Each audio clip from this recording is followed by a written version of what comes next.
I'm reluctant with Ruth. I've done this once before up here.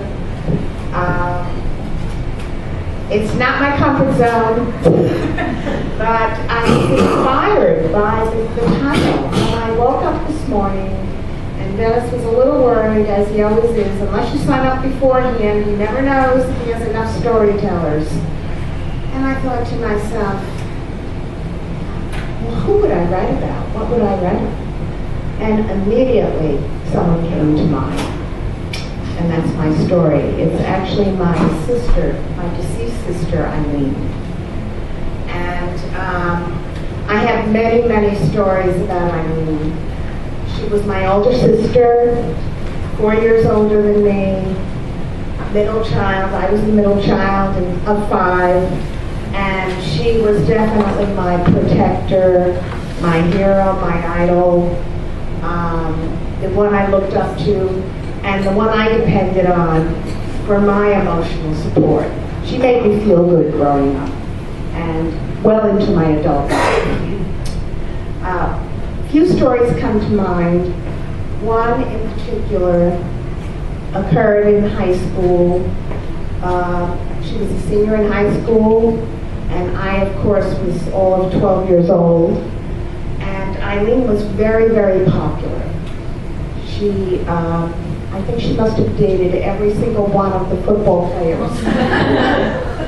And this was the night before the rival Thanksgiving game. We grew up in Jersey City. This was the St. Peter's football team. And parents absent, Eileen decided to have an impromptu party. So I observed all of this, and things quickly got out of hand, as teenage parties can. And before I knew it, I observed cases of beer coming in and going to the rec room, and then looked outside and saw some of the party participants outside throwing up in the street. This is not a good example for the high schoolers here.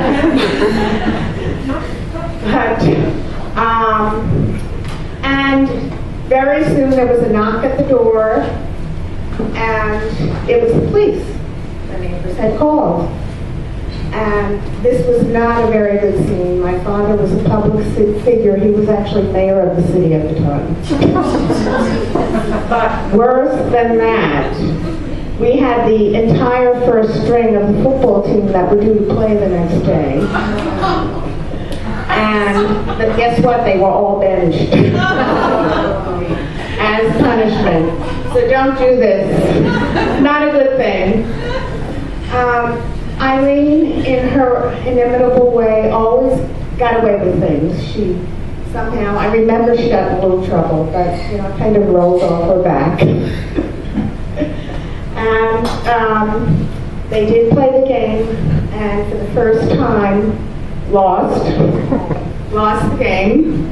So that's a lesson for all of you that want to have this kind of party.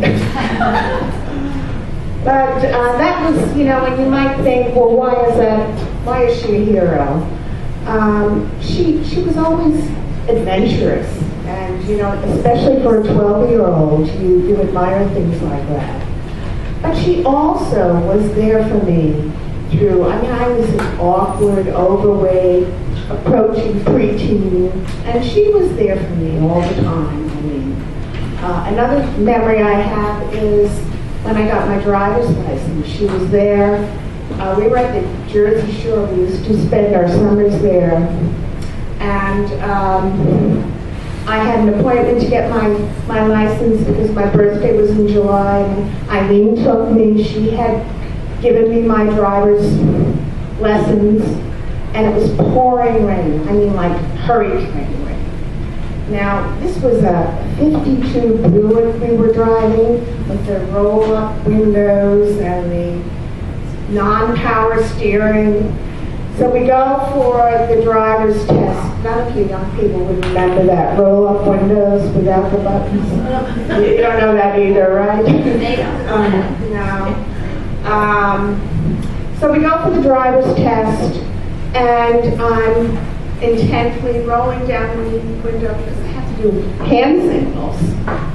Until finally, the person who was giving me the test said, "That's right, forget the hand signals."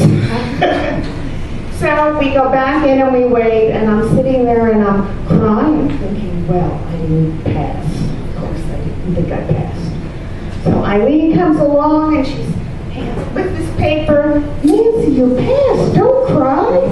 So she was always there. Eileen was always there for me. And I think about when I became a mother, when I got married. Oops, I'm going over time. Well, not being jealous anyway. But you're going to have to listen to some more here. So I think about when I was a new mother, she was there. She was there for my new baby, sharing recipes. Thanksgiving, I still make her stuffed baked potatoes and her yams with marshmallows on them. And Eileen ended up contracting lung cancer when she was in her early 50s. And you can imagine this was quite hard on all the family, but particularly hard on me. And of course on her and her family. And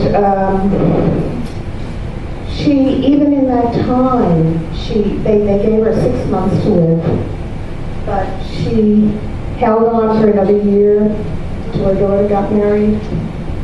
And during that time, I remember going there and bringing, I didn't know what, bring tea. And I thought, tea is good. She's going through chemo. And I'd bring the tea over, and she'd say, "Nancy," she said, "let's have some wine." So she'd take out the wine, not a good thing probably when you're with chemo, just like the beer party wasn't a good thing, but she always had a good time. And she did that to the very end, I have to say.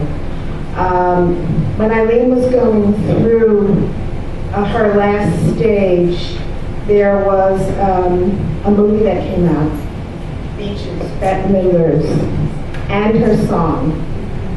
And I'm not going to bore you with all the verses, but the song was "The Wind Beneath My Wings." And it just made me, to this day, it makes me think of her. And it goes something like this: "You didn't know you were my hero. You were everything I wanted to be. You made me soar like an eagle. You were the wind beneath my wings." Thanks everyone for listening.